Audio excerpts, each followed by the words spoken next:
apreciação pela Comissão de Constituição e Justiça. Acho que nós estamos num bom caminho para poder exaurir esse assunto com a sabatina do ministro André Mendonça. O senhor tem previsão para conversar com o Davi sobre esse assunto? Sim. Conversarei com o presidente Davi Alcolumbre, obviamente respeitando a autoridade dele como presidente da CCJ, mas sempre faremos a ponderação do melhor caminho, um caminho de consenso, para poder resolvermos essa questão. Tem muitos rumores rolando sobre como o Davi gostaria que o nome do André Mendonça fosse substituído por algum outro. O senhor sabe, você tem alguma procedência a isso? Não, desconheço essa informação. As razões pelas quais ainda não foi feita a sabatina podem ser muitas, inclusive o fato de que isso exige o esforço concentrado, a presença em Brasília, é algo complexo, uma indicação para o Supremo Tribunal Federal. Há outras pendências também relativamente ao Conselho Nacional de Justiça, Conselho Nacional do Ministério Público. Então vamos fazer o arranjo necessário para resolver não só essa indicação e outras tantas que estão pendentes. Mas o senhor estabeleceu algum prazo? Senadores é que o senhor já percebeu que no plenário tem um clima favorável a André Mendonça, que já deve ter uma maioria. Isso contribui para que o senhor fale com o Davi Alcolumbre? É um exercício democrático, fazendo a sabatina, vai para o plenário e o plenário decide sobre a indicação. Mas o senhor vê esse clima favorável a André Mendonça? Já tem um número de votos suficiente para aprová-lo? Não sei dizer. E seria leviano de minha parte poder fazer algum tipo de antecipação. O voto é de cada senador e que se computa pela maioria dos votos as indicações. Normalmente é assim que funciona e é assim que deve prevalecer em toda e qualquer indicação. Presidente, sobre o Código Eleitoral, o senhor vai dar andamento para que ele seja aprovado a tempo de algumas regras valerem para 2022?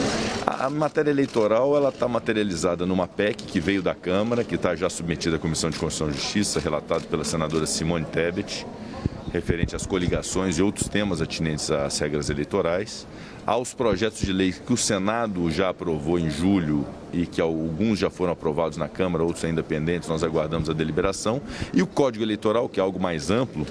São, me parece, cerca de 900 artigos que a Câmara está se debruçando. Ao chegar ao Senado, nós vamos fazer uma avaliação sobre o tempo, se é possível ainda fazer dentro do critério da anualidade, ou seja, no mês de setembro. Mas eu não posso garantir isso depende muito do colegiado, em especial da Comissão de Constituição e Justiça, que também deverá pautar isso e vai ser o trabalho comum. Se não der tempo de se votar o Código Eleitoral, que ao menos votem aquelas regras que possam servir já para as eleições de 2022. Mas vamos nos esforçar para tudo isso. Existe um acordo para...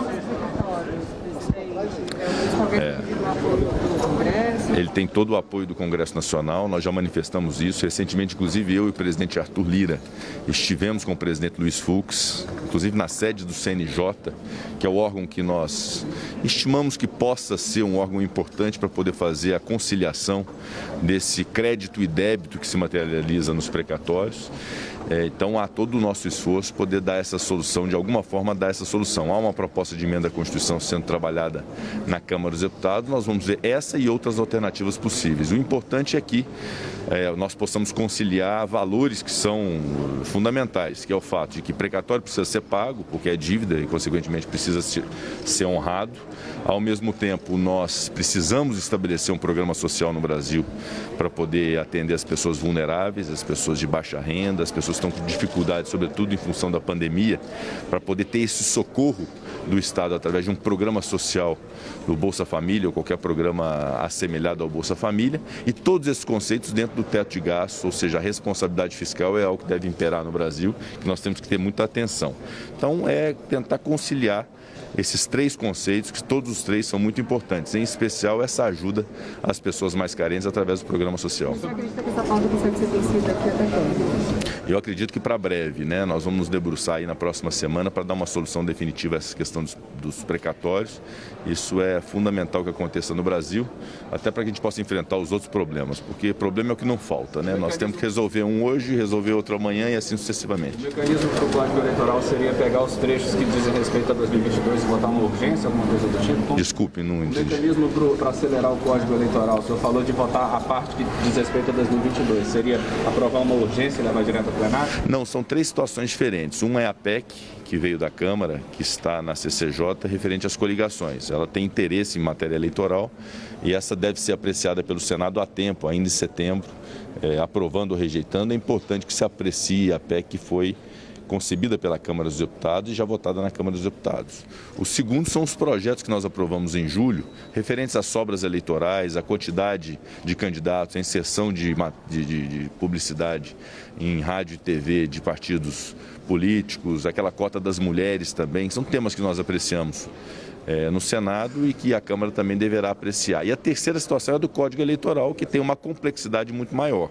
Então, essa avaliação que nós vamos fazer, se será possível votar todo o Código Eleitoral ainda em setembro, para que possa fazer valer a sua vigência já em 2022, ou se não será possível isso. Essa é uma avaliação, em especial o senador Antônio Anastasia, que estava muito incumbido, junto com o senador Marcelo Castro, dessa apreciação antecipada do Código Eleitoral, é que vão nos dar o norte sobre a possibilidade ou não de se concretizar isso ainda em setembro. Sobre a possibilidade de ter uma sessão do Congresso semana que vem, num possível acordo para vetar as federações, derrubar o veto às federações partidárias. Saiu algum acordo na reunião de ontem? A sessão do Congresso também precisa ser feita, nós vamos avaliar se será na próxima semana ou na outra semana, mas ainda em setembro.